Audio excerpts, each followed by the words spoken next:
KBR news కి స్వాగతం. AI video ద్వారా మాట్లాడిన సీనియర్ ఎన్టీఆర్.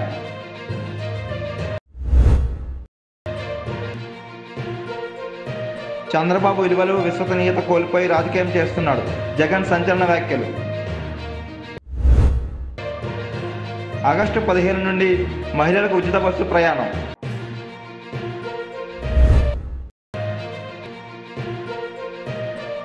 మావోయిస్టు నాయకుల మృతదేహాలను వారి కుటుంబాలకు అప్పగించకపోవడం దుర్మార్గం.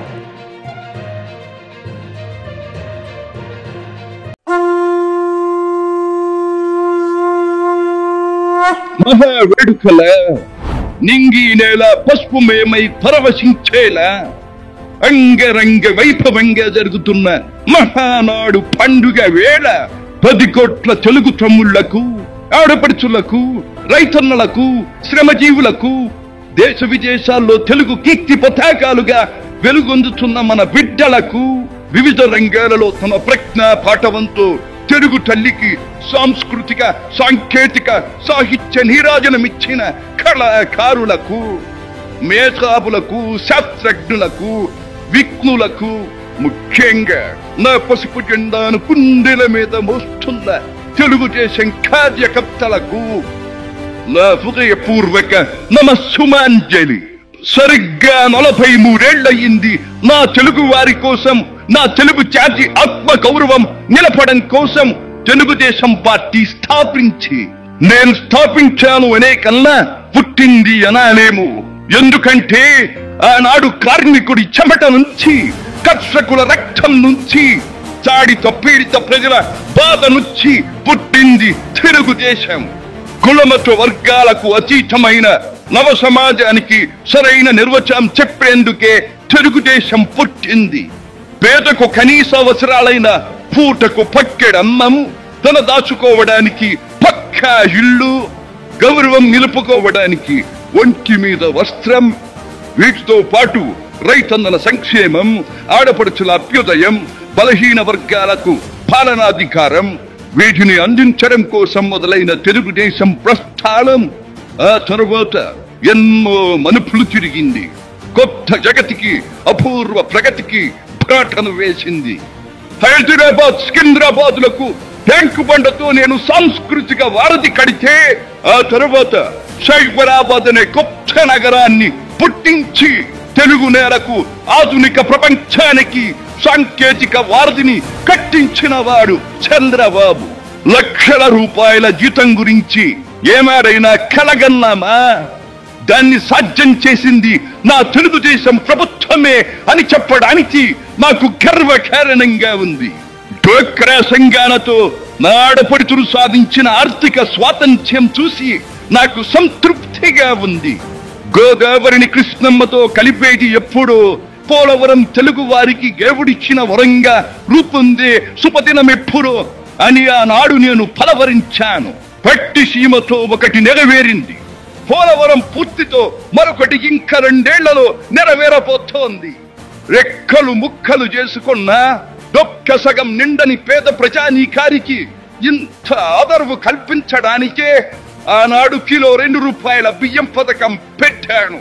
అటువంటిది P4 కార్యక్రమంతో పేదకు పేదరికం నుండి విముక్తిని కలిగించి బంగారు కుటుంబంగా తీర్చిదిద్దే చంద్రబాబు ప్రణాళిక అహో అద్భుతం, మహాద్భుతం. శాతవాహన సామ్రాజ్యానికి ఒకప్పటి రాజధాని నగరంగా బాసిల్లిన అమరావతి పేరిట నేడు నిర్మాణం జరుపుకుంటున్న ఆంధ్రుల రాజధాని నగరం దేవేంద్రుడు సైతం అసూయ పడేలా, మయూరి సైతం అప్పుల పడేలా రూపుదిద్దుకోవాలని మనసారా దీవిస్తున్నాను. క్రమశిక్షణాపూరితమైన అభ్యుదయ సమాజ నిర్మాణ శక్తిగా యువతను మలచడం కోసం ఆనాడు నేను కలను కన్నాను. యువగణానికి ప్రాధాన్యమిచ్చి యువశక్తికి పదును పెట్టి నా కలను నేడు తీరుస్తున్నాడు నా మనవడు లోకేష్. అంతేకాదు, అధికారానికి సరైన నిర్వచనం మానవ సేవ అని ఆనాడు నేను పాటించిన నియమాన్ని నేడు గతంలో ఆచరించి పార్టీ కార్యకర్తకైనా సాధారణ పౌరుడికైనా అండగా నిలుస్తూ నా వారసత్వానికి వన్నెదిస్తున్నాడు లోకేష్. గగన సీమ నుండి ఇది చూసి అయ్యా రే ఫలా ఫలా మనవడా ఫలా అని మురిసిపోతోంది నా మనస్సు. ఈ దేశం మనది, దేశ సమైక్యతే మా సిద్ధాంతం, మా రాష్ట్రాభివృద్ధే మా దేశాభివృద్ధే మా లక్ష్యం అంటూ ఆనాడు నిత్యం నినదించేవాడి. ఈనాటి వికసిత భారత్, వికసిత ఆంధ్రప్రదేశ్ గురించి వింటుంటే ఇదే కథ నేను కోరుకున్నది అనిపిస్తోంది. చివరిగా ఒక్క మాట, చెరుగు నేల నలు చెరుగుల పాడి పంటలతో పారిశ్రామిక వికాసంతో పరవశించాలని, తెలుగులాట ప్రతి ఇంట నిత్య వసంతాలు చెందాలని, ప్రజల కోసం అంకిత భావంతో ప్రభుత్వం చేస్తున్న కృషి ఫలితం కావాలని ఆకాంక్షిస్తున్నాను. సెలవు. సర్వే జన సుఖినో భవంతు.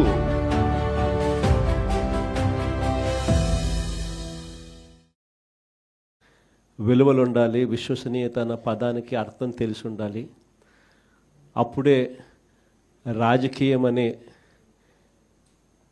ఈ వ్యవస్థలో ఒక తులసి ముక్కలా మనం నిలబడతాము అని చెప్పి మొట్టమొదటిసారిగా ఈరోజు చూస్తూ ఉన్నాం.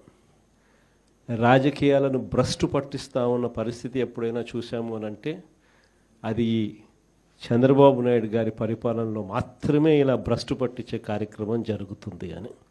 ప్రజాస్వామ్య పద్ధతిలో ప్రజాస్వామ్యబద్ధంగా ఎన్నిక కాబడ్డ ఎంపీటీసీలను, జెడ్పీటీసీలను, కౌన్సిలర్లను, ఇలా అనేక పదవుల్లో ఎన్నిక కాబడ్డ ఈ ప్రజాప్రతినిధులను ఈరోజు చంద్రబాబు నాయుడు గారు అనే వ్యక్తి తనకు బలం లేకపోయినా, తన పార్టీ గుర్తు మీద తాను గెలిపించుకునే పరిస్థితి తనకు లేకపోయినా, వేరే పార్టీ మీద గెలిచిన వ్యక్తులు వీళ్ళు అని తెలిసి ఉన్న, తానే ముఖ్యమంత్రిగా ఉన్నాడు, తానే ప్రజాస్వామ్యాన్ని పరిరక్షించాల్సిన బాధ్యతలో తానే ఉన్నాడు అన్న సంగతి కూడా తనకు తెలిసి ఉన్న, తానే దగ్గరుండి స్వయంగా ప్రజాస్వామ్యాన్ని ఖూనీ చేస్తూ ఉన్న పరిస్థితి ఈ రాష్ట్ర రాజకీయాలలో ఈరోజు జరుగుతూ ఉన్నాయంటే అది ఎంతటి దౌర్భాగ్యపు పాలన అని చెప్పి చెప్పడానికి వేరే ఉదాహరణ అవసరంలా. నాకు బాగా గుర్తుంది, అప్పట్లో ఎన్నికలు జరిగినప్పుడు మన గవర్నమెంట్ వచ్చిన తర్వాత 2 సంవత్సరాల తర్వాత ఎన్నికలు జరిగాయి. ఆ రోజు ఎన్నికలు జరిగినప్పుడు కూడా కోవిడ్ లాంటి మహమ్మారిని ఎప్పుడు మనం చూడాల. మనం ఎన్నిక ప్రమాణ స్వీకారం చేసింది జూన్లో ప్రమాణ స్వీకారం చేసాం. ప్రమాణ స్వీకారం చేసిన కొద్ది నెలలకే మార్చి కల్లా కోవిడ్ లాంటి మహమ్మారిని చూసాం. రాష్ట్ర చరిత్రలో ఇలాంటి ఘటన జరుగుతుంది, ఇలా కోవిడ్ లాంటి మహమ్మారి ఇలా ఉంటుంది, ఇలా వస్తే కోవిడ్ లాంటి మహమ్మారి వస్తే పక్కన పెట్టిన పరిస్థితులు ఏ రోజు వైఎస్ఆర్సీపీ ప్రభుత్వంలో ఎప్పుడు జరగల.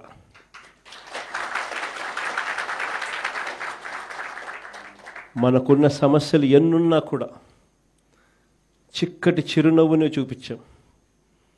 చూపించి ఎన్నికల వేళ ఏదైతే మాట చెప్పామో ఆ చెప్పిన ప్రతి హామీని, ఆ మేనిఫెస్టోలో చెప్పిన ప్రతి హామీని సీఎంఓలో నా దగ్గర నుంచి మొదలెడితే ఆ పాంఫ్లెట్ కాగితం కలెక్టర్ల కార్యాలయాల దగ్గర నుంచి, సచివాలయాలు సెక్రటేరియట్లో ఉన్న హెచ్ఓడి కార్యాలయాల దగ్గర నుంచి, సెక్రటరీలుగా పనిచేస్తూ ఉన్న అధికారుల దగ్గర వరకు కూడా ప్రతి కార్యాలయంలోనూ కూడా ఈ మేనిఫెస్టో అన్నది ప్రతి కార్యాలయంలోనూ కూడా డిస్ప్లే పెట్టి ప్రతిరోజు దాన్ని నా దగ్గర నుంచి, మంత్రుల దగ్గర నుంచి, సెక్రటరీల దగ్గర నుంచి, కలెక్టర్ల దగ్గర నుంచి, హెచ్ఓడీల దగ్గర నుంచి ప్రతి ఒక్కరూ దాన్ని చూసేట్టుగా చేసి ప్రతిరోజు దాని గురించి ఆలోచన చేసి ఏకంగా ఎన్నికల్లో మేనిఫెస్టోలో చెప్పిన హామీలన్నీ 99% అమలు చేసిన పాలన ఏదైనా జరిగింది అని అంటే అది వైఎస్ఆర్సీపీ పాలన అని చెప్పడానికి గర్వపడతాను.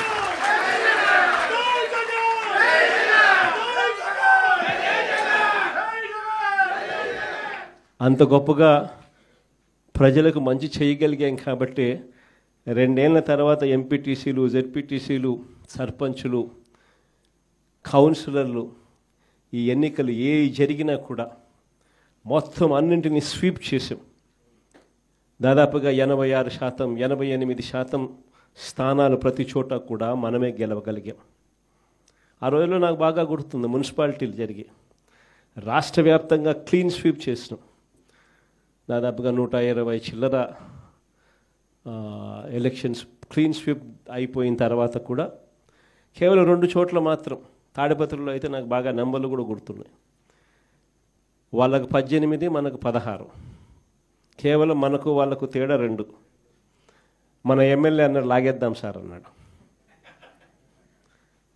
నా దగ్గరికి వచ్చి లాగేద్దాం అన్నాడు. ఎమ్మెల్యే నేను హౌస్ అరెస్ట్ చేయించిన, నేనే స్వయంగా మన ఎమ్మెల్యేని హౌస్ అరెస్ట్ చేశాడు, ఎన్నిక సవ్యంగా జరిగించిన.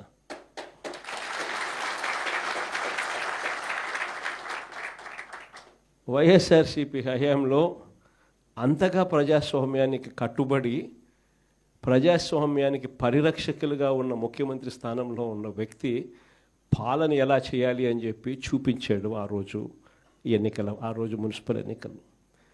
ఈరోజు ఏం జరుగుతూ ఉంది? దగ్గరుండి ప్రజాస్వామ్యాన్ని ఖూనీ చేస్తూ ఉన్నారు. దగ్గరుండి ముఖ్యమంత్రి స్థానంలో ఉన్న వ్యక్తి తాను కుప్పంలోనే తాను ఇదే పని చేస్తూ రాష్ట్ర వ్యాప్తంగా ప్రతి చోట కూడా ఇదే చేయమని చెప్పి తన ప్రతి ఎమ్మెల్యే అభ్యర్థికి, తన నియోజకవర్గాల్లో ఉన్న వాళ్ళందరికీ కూడా ఇదే మాదిరిగా ప్రోత్సహిస్తూ ప్రజాస్వామ్యాన్ని దగ్గరుండి ఖూనీ చేస్తూ ఉన్నారు. ఇలాంటి చెడిపోయిన రాజకీయ వ్యవస్థలో విలువలకు తావిచ్చి విశ్వసనీయత అన్న పదానికి అర్థం చెబుతూ ప్రజల తరపున నిలబడడానికి సిద్ధమై ఎంపీటీసీల లాంటి చిన్న పోస్టుల్లో ఉన్న వాళ్ళైనా, కౌన్సిలర్ల వంటి చిన్న పోస్టుల్లో ఉన్న వాళ్ళైనా, జెడ్పీటీసీల వంటి చిన్న పోస్టుల్లో ఉన్న వాళ్ళైనా ఏకంగా చంద్రబాబు నాయుడు గారి ముఖ్యమంత్రి స్థానంలో ఉన్న వ్యక్తికి కూడా, అయ్యా చంద్రబాబు, రాజకీయాలు నీ మాదిరిగా కాదు చేయాల్సింది, మమ్మల్ని చూసి నేర్చుకో అని చెప్పి చంద్రబాబు నాయుడికి గుణపాఠం చెప్పే పరిస్థితిలో రాజకీయాలు చేసిన మీకు హ్యాట్స్ ఆఫ్ చెప్తూ సెల్యూట్ చేస్తా ఉన్నా. ఎందుకనంటే రాజకీయాలలో విలువలు, విశ్వసనీయత అన్నది ఎంత అవసరమైన పాయింటో ఈ ఒక్క ఉదాహరణ చెప్తాం. ఈరోజు నేను ఒకటే చెప్తా ఉన్నా, కళ్ళు మూసుకొని కళ్ళు తెరిచేసరికి సంవత్సరం అయిపోయింది. మరో 3 సంవత్సరాలు కూడా కళ్ళు మూసుకొని కళ్ళు తెరిచేసరికి మరో 3 సంవత్సరాలు కూడా అయిపోతుంది. కానీ ఒకటే చెప్తా ఉన్నా, ఈరోజు కూడా గర్వంగా కూడా చెప్తా, ఈరోజు కూడా వైఎస్ఆర్సీపీకి సంబంధించిన ఏ కార్యకర్త అయినా కూడా, ఎంపీటీసీ కావచ్చు, వార్డు మెంబర్ కావచ్చు, సర్పంచ్ కావచ్చు, కౌన్సిలర్ కావచ్చు, జెడ్పీటీసీలు కావచ్చు, ఎవరైనా కూడా వైఎస్ఆర్సీపీకి చెందిన ఏ కార్యకర్త అయినా రాష్ట్రంలో ఏ ఇంటికైనా కూడా వెళ్ళి గర్వంగా తలెత్తుకొని చిక్కటి చిరునవ్వుల మధ్య గర్వంగా వైఎస్ఆర్సీపీ కార్యకర్తలు మేము అని చెప్పుకునే పరిస్థితి ఈరోజు వైఎస్ఆర్సీపీ కార్యకర్తలకు మాత్రమే ఉంది. నేను అడుగుతా ఉన్నా ఈరోజు చంద్రబాబు నాయుడు, మహానాడు అని చెప్పి పెద్ద పెద్ద డ్రామాలు చేస్తూ ఈరోజు ఏదో పెద్ద ప్రోగ్రాములు పెడతారు. నేను అడుగుతా ఉన్నా, మీ వేదికపై నుంచి నీకు చెప్పే ధైర్యం ఉందా? మీ కార్యకర్తలను గడప గడప తిప్పే ధైర్యం మీకు ఉందా అని అడుగుతా ఉన్నా ఇదే చంద్రబాబు నాయుడు. కారణం, తెలుగుదేశం పార్టీకి సంబంధించిన ఏ కార్యకర్త అయినా కూడా గడప గడప ప్రోగ్రాం చేస్తూ ఏ ఇంటికి వాళ్ళు వెళ్ళినా కూడా ఆ ప్రతి ఇంట్లోనూ కూడా చంద్రబాబు నాయుడు గారు ఎన్నికలప్పుడు ఇచ్చిన మేనిఫెస్టో ఆ ప్రతి ఇంట్లో వాళ్ళ దగ్గర కాపీ ఉంది. ఆ ఎన్నికల మేనిఫెస్టో వాళ్ళ ఇంట్లో కాపీ ఉంది. ఎన్నికలప్పుడు వీళ్ళు పబ్లిసిటీ ఇస్తూ వీళ్ళు మర్చిపోతారేమో అని చెప్పి 1కి 2 సార్లు 3 సార్లు 4 సార్లు కార్యకర్తలందరినీ కూడా తిప్పుతూ ప్రతి ఇంటికి వెళ్ళి వీళ్ళు చెప్పిన మాటలు ప్రతి ఇంట్లోనూ కూడా ప్రజలకు గుర్తుంది. వీళ్ళు ఇచ్చిన బాండ్లు ప్రతి ఇంట్లో కూడా ఈ రోజుకి ఉన్నాయి. ఒకవైపున చంద్రబాబు ప్రభుత్వం ఇచ్చిన ఏ హామీని నెరవేర్చకుండా మీరు సిద్ధమా అని అడుగుతున్నా. ఏంటయ్యా మీరు కూడా సిద్ధమా సహకరించడానికి అని అడుగుతున్నా. ఆడబిడ్డల్ని ఎక్కడైతే గౌరవిస్తామో అక్కడ భవిష్యత్తు బంగారుగా ఉంటుందని మరొకసారి మీకు తెలియజేస్తున్నా. ఇంకో పక్క అన్నదాతకు అండగా ఉంటాం. 50 రూపాయలకే కరెంట్ ఇచ్చిన పార్టీ తెలుగుదేశం పార్టీ. సాగునీటి ప్రాజెక్టులకు ప్రాధాన్యత ఇచ్చిన పార్టీ తెలుగుదేశం పార్టీ. యాంత్రీకరణ, రుణాలు, సబ్సిడీలు ఇచ్చిన పార్టీ తెలుగుదేశం పార్టీ. పామాయిల్ లాంటి సాగును తీసుకొచ్చిన పార్టీ తెలుగుదేశం పార్టీ. 30 సంవత్సరాల కంటే ముందు రాయలసీమని సస్యశ్యామలం చేయాలని మైక్రో ఇరిగేషన్ తీసుకురావడమే కాకుండా 90% సబ్సిడీతో ఇచ్చిన పార్టీ తెలుగుదేశం పార్టీ. పూర్తిగా ఇరిగేషన్ ప్రాజెక్టులు పూర్తి చేస్తాం. అదే సమయంలో నేను ఒకటే కోరుతున్నాను, ఆహారపు అలవాట్లు మారాయి. దీనివల్ల చాలా వరకు పంటలు కూడా మనం మార్చుకోవాల్సిన అవసరం ఉంది. సాగు పద్ధతులు మారాలి. ఈరోజు మనం ఆలోచించేది ఉత్తరాంధ్రలో ఏజెన్సీ ఏరియాలో అరకు కాఫీ చూస్తే 20 ఏళ్ల మునుపు ప్రారంభించా. ఈరోజు ప్రపంచం మొత్తం అరకు కాఫీ అంటే టేస్ట్ చేయని వాళ్ళు లేరంటే వరల్డ్ బెస్ట్ బ్రాండ్గా తయారయ్యే పరిస్థితి వచ్చింది. ఇంకో పక్క కోస్టల్ ఆంధ్రాలో అక్వా, రాయలసీమలో హార్టికల్చర్, మిగిలిన ప్రాంతాల్లో వాణిజ్య పంటలు రైతుల జీవితాలనే మారుస్తాయని చెప్పి కూడా నేను మీకు తెలియజేస్తున్నా. ఉత్తరాంధ్ర ప్రాజెక్టులు పూర్తి చేస్తాం. పోలవరం పూర్తి చేస్తాం. సీమలో ఉండే ప్రాజెక్టులు పూర్తి చేస్తాం. పోలవరం బనకచర్ల పూర్తి చేసి రాష్ట్రం మొత్తం సస్యశ్యామలం చేసే బాధ్యత మనం పెట్టుకుంటామని చెప్పి నేను మీకు తెలియజేస్తూ, అన్నదాతకు ఇవ్వాల్సినటువంటి 20,000 రూపాయలు కేంద్రం ఇచ్చేటప్పుడు మన వాటాగా 3 విడతల్లో వాళ్ళ అకౌంట్లో జమ చేసే బాధ్యత ఈ ప్రభుత్వానిదని చెప్పి నేను మీకు తెలియజేస్తున్నాను. రైతుల పంటలకు లాభసాటిగా గిట్టుబాటు ధర ఇప్పించే బాధ్యత తీసుకుంటాం. దీంతో మనం ముందుకు పోతామని చెప్పి కూడా నేను విజ్ఞప్తి చేస్తున్నా. ఇకపోతే యువ శక్తి నిర్వీర్యం చేశారు. ఒకటే హామీ ఇస్తున్నాం, యువ శక్తి నిర్వీర్యం కావడానికి వీలు లేదు. అలాంటి శక్తిని మీరు చూస్తే, నేను జైల్లో ఉన్నప్పుడు అకారణంగా జైల్లో పెడితే దగ్గర దగ్గర 100 దేశాల్లో 52-53 రోజులు రాజీ లేని పోరాటం చేశారంటే అది నాకు వాళ్లకు నా మీద ఉండే అభిమానం. అందుకనే ఈరోజు నేను ఒకటే ఆలోచిస్తున్నాను, మన యువత ప్రపంచంలో నెంబర్ 1గా చేసే బాధ్యత ఈ ప్రభుత్వాన్ని. డిఎస్సి, ప్రైవేటు ఉద్యోగాలు, గవర్నమెంట్ ఉద్యోగాలు ప్రపంచానికి సేవలు చేసే విధంగా వాళ్ళలో తెలివితేటలు పెంచి ఆంధ్రప్రదేశ్ రాష్ట్రాన్ని ప్రపంచానికి ఒక హబ్గా తయారు చేసి ఈ సేవలు అందిస్తామని చెప్పి కూడా నేను మీకు తెలియజేస్తున్నా. ఫైనల్గా ఇవన్నీ కలిపి తెలుగు జాతి విశ్వఖ్యాతి, తెలుగు జాతి రాబోయే రోజుల్లో ఏ ఆంధ్రప్రదేశ్కో లేకుంటే తెలంగాణకు పరిమితం కాకుండా ప్రపంచంలోనే విశ్వఖ్యాతి తీసుకొచ్చే విధంగా వాళ్ళ ముందుకు తీసుకెళ్తామని చెప్పి నేను మీకు తెలియజేస్తున్నాను. 25 సంవత్సరాల కంటే ముందు ప్రారంభించిన ఐటీ మన వాళ్ళు ప్రపంచం అంతా వెళ్ళి ఈరోజు ఏ దేశానికి పోయినా హైయెస్ట్ పర్ క్యాపిటా ఇన్కమ్ ఎవరు సాధిస్తున్నారంటే తెలుగువాడు సాధిస్తున్నాడు. అది మనందరికీ గర్వకారణం అని చెప్పి నేను మీకు తెలియజేస్తూ ఈ ఉద్యమాన్ని ముందుకు తీసుకెళ్తాం, ఇంకా తీవ్రం చేస్తాం. ప్రపంచంలోనే తెలుగు జాతి అగ్రస్థానంలో ఉండేది చేస్తాం. దానికి నా తెలుగు కుటుంబం 6 శాసనాలు ఒక గేమ్ చేంజర్గా తయారవుతాయి. మీరు అర్థం చేసుకోండి, మీ మెదడుకు పదును పెట్టండి, మీ ఆలోచనలు కూడా ఇవ్వండి.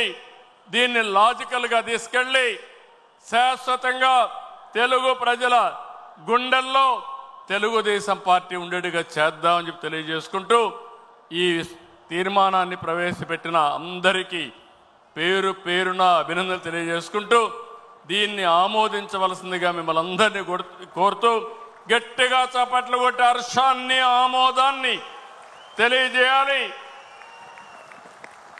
ఇది చివరి వరకు మీ ప్రాంతంలో ప్రతి ఒక్కరికి అర్థమయ్యేట్టుగా చెప్పే బాధ్యత మీదేనని చెప్పి మరొకసారి తెలియజేసుకుంటూ, చెప్పడమే కాదు అమలు చేసే బాధ్యత కూడా మీదని చెప్పి కూడా విజ్ఞప్తి చేస్తూ సెలవు తీసుకుంటున్నాను.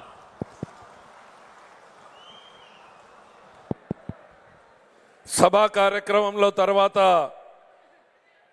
3వ తీర్మానాన్ని ప్రవేశపెట్టడం జరుగుతుంది. రాష్ట్రం విధ్వంసం నుండి పునర్నిర్మాణం వైపు అడుగులు అనేటువంటి తీర్మానాన్ని ప్రవేశపెట్టడానికి 6 సార్లు శాసనసభ్యుడిగా పొన్నూరు నియోజకవర్గం నుంచి ఎన్నికైనటువంటి వ్యక్తి, ప్రజల పక్షాన తన స్వరాన్ని వినిపిస్తున్నటువంటి ఆ ప్రభుత్వాలని నిలదీసినటువంటి ప్రతిపక్షంలో ఉన్నప్పుడు నేడు ప్రజల పక్షాన పనిచేస్తున్నటువంటి వ్యక్తి శ్రీ ధూళిపాల నరేంద్ర గారిని రావాల్సిందిగా సగౌరవంగా ఆహ్వానిస్తున్నాం. ఆపరేషన్ కగార్ పేరుతో రాజ్యంచే హత్య గావించబడిన మావోయిస్టు పార్టీ అగ్రనేత నంబాల కేశవరావుతో సహా 27 మంది మృతదేహాలను వారి కుటుంబాలకు ఇవ్వకపోవడం దుర్మార్గమైన చర్య అని ఆంధ్రప్రదేశ్ రైతు కూలీ సంఘం రాష్ట్ర ప్రధాన కార్యదర్శి కర్ణాకుల వీరాంజనేయులు తీవ్రంగా ఖండించారు. ప్రజా ఉద్యమ నాయకుల మృతదేహాలను వారి కుటుంబాలకు ఇవ్వకపోవడాన్ని ఖండిస్తూ సుప్రీంకోర్టు స్వతంత్ర న్యాయ కమిషన్ చేత విచారణ జరిపించాలని డిమాండ్ చేస్తూ ఆంధ్రప్రదేశ్ రైతు కూలీ సంఘం ఆధ్వర్యంలో నియోజకవర్గ కేంద్రం జగ్గంపేట శివారు రంగవల్లి నగర్లో నిరసన కార్యక్రమాన్ని నిర్వహించారు. ఈ కార్యక్రమంలో ముందుగా మావోయిస్టు కేంద్ర కార్యదర్శి కామ్రేడ్ నంబాల కేశవరావుతో సహా రాజ్యం చేత హత్య గావించబడ్డ అమరులందరికీ 2 నిమిషాల మౌనం పాటించి నివాళులు అర్పించారు. ఈ సందర్భంగా ఆంధ్రప్రదేశ్ రైతు కూలీ సంఘం రాష్ట్ర ప్రధాన కార్యదర్శి కర్ణాకుల వీరాంజనేయులు మాట్లాడుతూ, నిన్న కాక మొన్న ఎన్కౌంటర్ అయింది. ఈ ఆపరేషన్లో కగారులో భాగమే ఎన్కౌంటర్ లాభమని దేశవ్యాప్తంగా నిరసన ర్యాలీలు జరుగుతూ ఉన్నాయి. అక్కడ కాశ్మీరాలో మతం అడిగి కాల్ చేస్తే 20 మంది కాల్ చేస్తే టెర్రరిస్టులు వారితోటి వీళ్ళు చర్చలు జరుపుతున్నారు. ఈ భారతదేశంలో పుట్టి, ఈ భారతదేశంలో పెరిగి, ఈ భారతదేశంలో పీడిత తాడిత వర్గాల కోసం ఈ పార్టీలు ఏర్పడ్డాయి. సంపన్నుల కోసం ఏర్పడ్డ పార్టీలు కాదు ఇవి. ఈ పీడిత తాడిత వర్గాల కోసం ఏర్పడ్డటువంటి వాళ్ళని నువ్వు ఆపరేషన్ కగారులో భాగంగా ఎన్కౌంటర్ చేశావు. ఆ ఎన్కౌంటర్లో చేసినటువంటి వాళ్ళని కనీసం వాళ్ళ చివర చూపుకైనా వాళ్ళు 40 ఏళ్ళు 50 ఏళ్ళు 60 ఏళ్ళు అడవుల్లోకి వెళ్ళారు. కానీ చివర చూపు అది చూసుకోవడానికి కూడా అవకాశం కల్పించకపోవడం కేంద్ర ప్రభుత్వం చాలా తప్పు చేస్తూ ఉంది. ఎందుకంటే అసలు పీడితులు తాడిత వర్గాల కోసం పనిచేస్తున్నారా, సాంబశివరావు లాంటి వాళ్ళు పనిచేయట్లేదనే విషయం నువ్వు ఆ చనిపోయిన నిచ్చుంటే ఎన్ని లక్షల మంది దేశవ్యాప్తంగా హాజరయ్యేవాళ్ళు ఈ పీడిత తాడిత వర్గాల కోసం లక్షలాది ఎకరాల భూములు సాధించినటువంటి మహోన్నటువంటి వ్యక్తులను నువ్వు ఎన్కౌంటర్లు చేస్తూ ఉన్నావు. నేను అడిగేది ఏంటంటే ప్రధానమంత్రి గారిని, అమిత్ షా గారిని, ఈ ఎన్కౌంటర్ ఏదైతే ఉందో దాని మీద మేము సుప్రీంకోర్టు న్యాయ విచారణ అడుగుతున్నాం.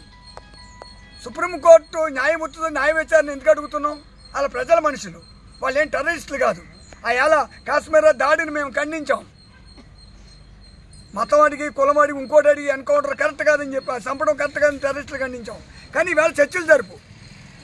ఎందుకంటే వాళ్ళు ఇవాళ నిన్న బీజేపీ వచ్చిన తర్వాత కాదు, ఎప్పుడో వందలాది సంవత్సరాల క్రితం ఎప్పుడో 1968లోనే అడవుల్లోకి వెళ్ళారు, ఆదివాసీలకు అండగా ఉన్నారు. అలాంటి వాళ్ళు చంపేస్తూ ఉన్నాం. నీ వెనక ఏదైతే ఆపరేషన్ కగారని తక్షణమే ఆపాలి. ఆపే వరకు కూడా ప్రజల పక్షాన్ని నువ్వు ఆదివాసీలను చంపుతున్నావు, ఆదివాసీ మీద బాంబులు వేస్తూ ఉన్నావు. ఆదివాసీల మీద నువ్వు చంపిన 600-700 మందిలో సగం మంది ఆదివాసీలే. ఆదివాసీల మీద దాడి చేయడం ఎంతవరకు సమంజసం? అసలు మనిషిని చంపే అధికారం ఎవరికి ఉంది? హైకోర్టు ఆర్డర్ ఇచ్చినా కూడా ఆంధ్రప్రదేశ్లో పుట్టారు. ఆంధ్రప్రదేశ్లో పుట్టిన వాళ్ళకి హైకోర్టు ఆర్డర్ ఇచ్చినప్పటికీ కూడా నువ్వు శవాలను ఇవ్వలేదు అంటే కోర్టుల మీద కూడా ఇప్పుడున్న కేంద్ర ప్రభుత్వానికి ఏ నమ్మకం ఉందో అర్థం చేసుకోవాలి. అందుకే మేము ఏమంటున్నామంటే ఈ ఏదైతే మృతి విగ్రహాలను కూడా అప్పచెప్పకపోవడం, బంధుమిత్ర కమిటీలు కానీ వాళ్ళ అన్నదమ్ములు వాళ్ళ కుటుంబాల్లో 2 రోజులు 3 రోజులు 4 రోజులు ఎదురు చూసినప్పటికీ కూడా హైకోర్టు ఆర్డర్లు పట్టుకెళ్ళినా కూడా ఇవ్వకపోవడం అనేది చాలా దుర్మార్గమైన చర్య. దీన్ని మా ఆంధ్రప్రదేశ్ రైతు కూలీ సంఘం రాష్ట్ర శాఖ జిల్లా శాఖ ఖండిస్తూ ఉన్నాం.